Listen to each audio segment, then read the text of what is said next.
ఈ పిల్లవాడిని చూపిస్తే కనుక చిన్న కుర్రవాడు మరి వైసీపీ ఇదిగా చెప్తున్నారు. ఆ ఫోటో ఏదన్నా ఉంటే బ్లర్ చేసి చేయండి తప్ప. దీని మీద ఎలక్షన్ కమిషన్ స్పందించే అవకాశం ఉందండి. ఆల్రెడీ అతను దొరికాడు కాబట్టి మైనర్ బాలుడు. దీని మీద ఏమన్నా భద్రతా వైఫల్యం అని వీళ్ళ మీద ఏమైనా యాక్షన్ తీసుకునే అవకాశం ఉందండి? కాదు, భద్రతా వైఫల్యం మీద అసలు ముందు ముఖ్యమంత్రి గారి మీద దాడి జరిగిన వెంటనే నైతికంగా ఎవరైతే డీజీపీ గారు, ఇంటెలిజెన్స్ డీజీ, సిపి గారు వాళ్ళిద్దరూ ముగ్గురు కూడా రిజైన్ చేయాలి. ముఖ్యమంత్రి గారి మీద దాడి అంటే అది చాలా సీరియస్ లేదు. దాని మీద ఈసీ యాక్షన్ తీసుకోవాలి. అంటే ముఖ్యమంత్రి గారికి రక్షణ లేకపోతే మామూలు సామాన్య మానవుడి పరిస్థితి ఏంటి? ఇప్పుడు నేను నిన్న చెప్పాను, బ్లేడు బ్యాచ్, గంజాయి దాగి జనాన్ని కొయ్యటం, గుండ్లు గీయటం, ఎలా పడితే అట్లా దోచుకోవటం, తండ్రిని చంపి తెల్లారి పొద్దున్నే గంజాయి దాగి నాకు ఏం చేశారు రాత్రి తెలవదని చెప్పటం, ఇలాంటి అనేక సంఘటనలు జరుగుతున్నాయి. అంటే ఏంటి అసలు ఏం జరిగిపోతుంది అక్కడ? రాష్ట్రంలో ఏం జరుగుతుందండి? మరి అసలు పిల్లవాడికి మేనర్ బాలుని తీసుకురావడానికి ఏంటి మీటింగ్కి ఎట్లా తీసుకొస్తారు? వాడి క్వార్టర్స్ వేసి ఎట్లా ముందిస్తారా? పిచ్చి మద్యం దాగి పిచ్చి పనులు చేయక ఏం చేస్తారు వాళ్ళు? అది తప్పు. అలా ఆ పిల్లవాడు ఆ యువకుడు చేయటం తప్పు, అలా పిలుసు రావటం తప్పు, వాళ్ళకి మద్యం బాటిల్ పిచ్చి మద్యం ఇవ్వటం తప్పు, 350 రూపాయలు ఇస్తానని చెప్పి ఇవ్వకపోవటం తప్పు. ఇలా నిండి తప్పులే. ప్రత్యేక హోదా లేకపోవటం, వాడు చదువుకునేదానికి సౌలభ్యాలు కల్పించకపోవటం, మరి క్లాసు వారు అని అంటే క్లాసు వారు ఏది? క్లాసు వారు మరి పేదలు ఆ రకంగా ఇబ్బందులు పడుతున్నారంటే క్లాసు వారు ఏంటి? ఏది క్లాసు వారు అనేది కూడా ఆలోచించాలి. అంటే సిద్ధం సభలకి జనాన్ని తరలించి డబ్బులు ఇచ్చి తరలిస్తున్నారని అంటేనే ఈ కేసులో ఈ విషయాన్ని బట్టి చూస్తే నిజంగా అదంతా అబద్ధం. సిద్ధం అసంబద్ధం, సిద్ధం అబద్ధం అనేది ఇప్పుడు వస్తున్న ప్రశ్నలు. దీనికి సంబంధించి అజిత్ గారు ఏమండి, మొత్తానికి షార్ప్ షూటర్స్ ఎయిర్ గన్ తీసుకొచ్చి కాల్చారు. ఇతర దేశాల నుంచి ఎక్విప్మెంట్ తెచ్చి ముఖ్యమంత్రి గారిని హత్య చేయడానికి ప్రయత్నం చేశారు. దీని వెనక చంద్రబాబు నాయుడు గారు, పవన్ కళ్యాణ్ గారు, లోకేష్ గారు వీళ్ళందరూ యొక్క పెద్ద కుట్ర దాగి ఉంది. దీని వెనక అనేది మాట్లాడినటువంటి నేతలు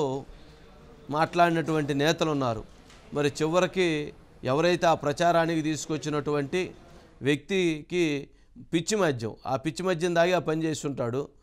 అలాగే 350 రూపాయలు ఇవ్వలేదని దాడి చేశారని చెప్పడం, అది ఇంకా బయటికి రాలేదు పూర్తిగా. అది లోకేష్ గారు ట్వీట్ చేశారు కాబట్టి దాని మీద అట్లాగే బయటికి ఇంటర్నల్గా ఇన్ఫర్మేషన్ అట్లా చర్చ జరుగుతుంది. కాబట్టి ఏందండి అజిత్ గారు అసలు? వంశీ గారు, అంటే మొత్తానికి ఆంధ్రప్రదేశ్లో పరిపాలనా పరిస్థితి ఏంటి అని అనేది మొత్తం అసలు ఏపీ క్లియర్ పిక్చర్ అనేది ఈ ఘటనలో అర్థమైపోయింది వంశీ గారు. ఫస్ట్ వారధి నుంచి వైఎస్ జగన్మోహన్ రెడ్డి గారు విజయవాడలో ఎంటర్ అయ్యే దగ్గర నుంచి కరెంటు పోవడం, దాదాపు 5 నుంచి 6 సార్లు పవర్ తీసేశారు. అంటే కనీసం పవర్ కూడా ముఖ్యమంత్రి గారి పర్యటనలో, అందులో ముఖ్యమంత్రి గారు అంటే ఆయన గత చరిత్ర కానీ గతంలో కానీ అన్నీ చూస్తే ఆయన మీద అందులో విశాఖలో జరిగిన ప్రయత్నం ఇవన్నీ చూస్తే ఖచ్చితంగా ఆయన భద్రత అనేది ప్రమాదం ఉంది అని తెలిసి కూడా పూర్తిగా పవర్ కట్ కానీ అదేవిధంగా అదంతా చూస్తే సీఎస్గా ఉన్న జవహర్ రెడ్డి బాధ్యులు వంశీ గారు. ఫస్ట్ సీఎస్గా ఉన్న జవహర్ రెడ్డి గారు రాజీనామా చేయాలి, తప్పుకోవాలి, లేదంటే ఈసీ చర్య తీసుకోవాలి.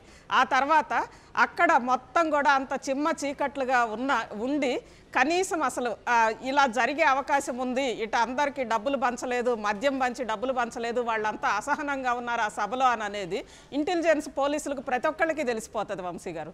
కాబట్టి ఇంటెలిజెన్స్ చీఫ్గా ఉన్న సీతారామాంజనేయులు సెకండ్ బాధ్యత వంశీ గారు, రెండో బాధ్యత. మూడోది అసలు ఆ సంఘటన జరిగిన సందర్భం, దాన్ని ఆపలేని సందర్భం, లేదా రాయి ఇసిరిన ముఖ్యమంత్రికి కనీసం చుట్టుపక్కల భద్రత లేకపోవడం, దీనికి సంబంధించి ఇన్ఛార్జ్ డీజీపీగా ఉన్న రాజేంద్రనాథ్ రెడ్డి రాజీనామా చేయాలి.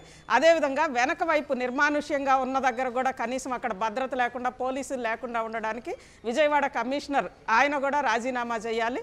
రాయి తగులుతున్నప్పుడు అడ్డుకోలేకపోవడానికి ముఖ్యమంత్రి సెక్యూరిటీ సిబ్బంది, పర్సనల్ సెక్యూరిటీ సిబ్బంది వీళ్ళందరూ రాజీనామా చేయాలి వంశీ గారు. అంటే అటు ఈవెన్ అడ్మినిస్ట్రేషన్ ఫెయిల్యూరు, ఇటు లా అండ్ ఆర్డర్ ఫెయిల్యూర్, అవి రెండు ఫెయిల్యూర్ వంశీ గారు. కాబట్టి వాళ్ళందరూ రాజీనామా చేయాలి.